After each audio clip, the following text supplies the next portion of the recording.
Hello students, तो कैसे हैं आप लोग। मैं मोहित कुमार आपका स्वागत करता हूं most important question video series के एक और पार्ट में। जैसा कि ये क्वेश्चन आप बोर्ड पर लिखा देख रहे हैं, बोर्ड एग्जाम में काफी ज्यादा बार पूछा जाने वाला क्वेश्चन है। ये आपका क्वेश्चन जो है सदिश बीजगणित का क्वेश्चन है। क्वेश्चन कह रहा है आपसे, यदि वेक्टर ए दे रखा है आपको 2y माइनस जे प्लस के कैप और वेक्टर बी बराबर 3i cap plus 4j cap minus के कैप पर लंब इकाई सदिश ज्ञात कीजिए और तथा उनके बीच के कोण की ज्या भी ज्ञात कीजिए। ठीक है, ज्या क्या होता है? ज्या का मतलब होता है यहाँ पर साइन। ठीक है, मैं लिख देता हूँ यहाँ पे, ज्या होती है साइन, यानी साइन थीटा का मान बताना है। तो किन्हीं दो सदिशों पर इकाई लंब सदिश जो होता है वो होता है हमारा एन कैप, और एन कैप का जो फॉर्मूला होता है वो होता है vector A cross vector B upon vector A cross vector B का मोड।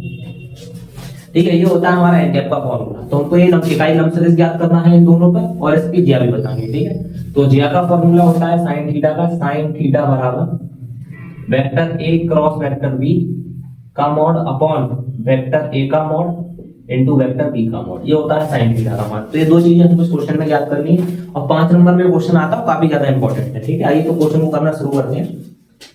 तो यहाँ डालेंगे सॉल्यूशन।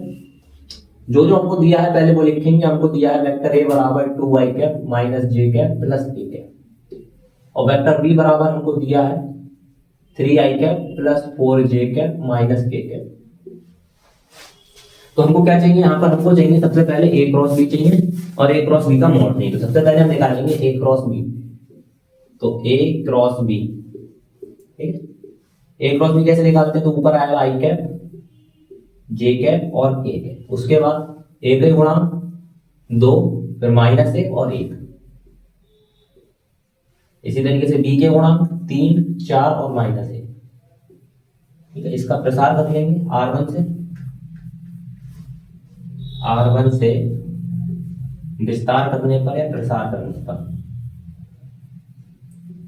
तो जब आप इसका R1 से विस्तार करेंगे तो vector A cross vector B बराबर हो जाएगा, क्या है, आई कैप इनटू ये कॉलम और ये रो छोड़ेंगे, एक और एक प्लस का 1 और 4 एकम 4 माइनस का 4, फिर माइनस का जे कैप, इसको जोड़ेंगे इसको जोड़ेंगे, 2 एकम 2 माइनस का और 3 एकम 3 माइनस का, प्लस के कैप, इसको छोड़ेंगे इसको छोड़ेंगे, 4 दूनी 8, ठीक है, और 3 एकम 3 प्लस का। फिर इसको सॉल्व कर लेंगे तो a क्रॉस b कितना आ जाएगा? माइनस का 3 बचेगा तो माइनस 3 आई कैप, फिर ये माइनस का 5 हो जाएगा, माइनस माइनस प्लस का 5 जे कैप, और ये 8 3 11 तो प्लस का 11 के कैप। ये आ गया हमारा vector A cross vector B. ठीक है, उसके बाद मुझको चाहिए ए क्रॉस बी का मॉड।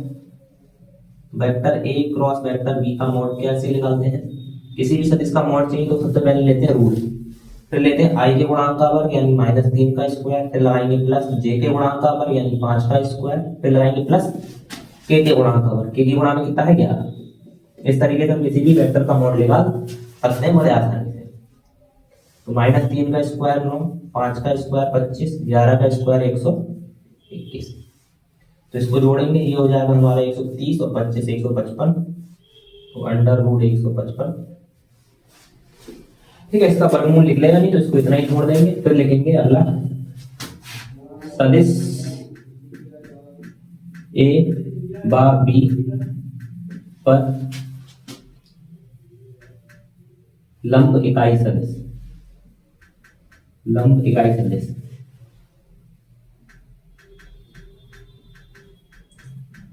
एन कैप बराबर vector A cross vector B upon vector A cross vector B का मॉड। तो एन कैप बराबर ए क्रॉस बी कितना आया हमारे पास?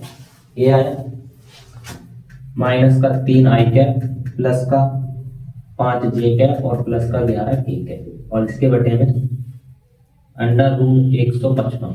ठीक है, उसके बाद इसको सेपरेट कर लेंगे तो एन कैप बराबर माइनस का 3 बटे अंडर रूट 155 आई कैप प्लस का 5 बटे अंडर रूट 155 जे कैप और प्लस 11 बटे अंडर रूट 155 के कैप। ठीक, तो ये हमारा हो गया सदिश ए व बी पर लंब इकाई सदिश। पहला आंसर होता है हमारा यहाँ पर।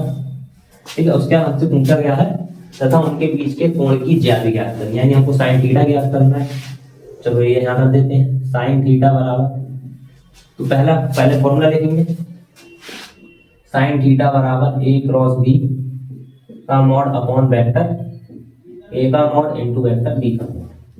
तो साइन थीटा बराबर ए क्रॉस बी का मॉड अभी लिखा था हम लोगों ने, कितना आया, अंडर रूट 155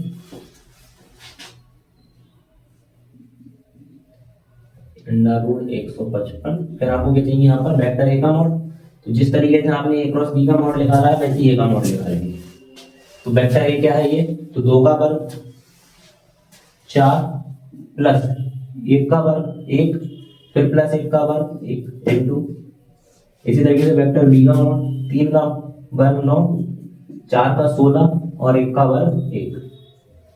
तो ऊपर आ गया अंडर रूट 155 और नीचे ये हो जाएगा हमारे पास 2 6 यानी अंडर रूट 6 और ये हो जाएगा हमारे पास अंडर रूट 26। तो यहाँ से हम निकाल सकते हैं 26 हम कर लेंगे, तो 155 बटे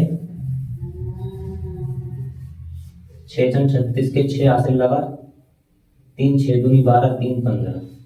तो अंडर रूट 155 बटे 156। तो जी आई आ गई, ठीक है। तो एक आंसर ये रहा आपका, दूसरा आंसर ये रहा। तो आज की इस वीडियो में इतना ही। अगर वीडियो अच्छी लगी तो चैनल को लाइक करें और इस चैनल को सब्सक्राइब करें, वीडियो को लाइक करें, दोस्तों के साथ शेयर करना ना भूलें।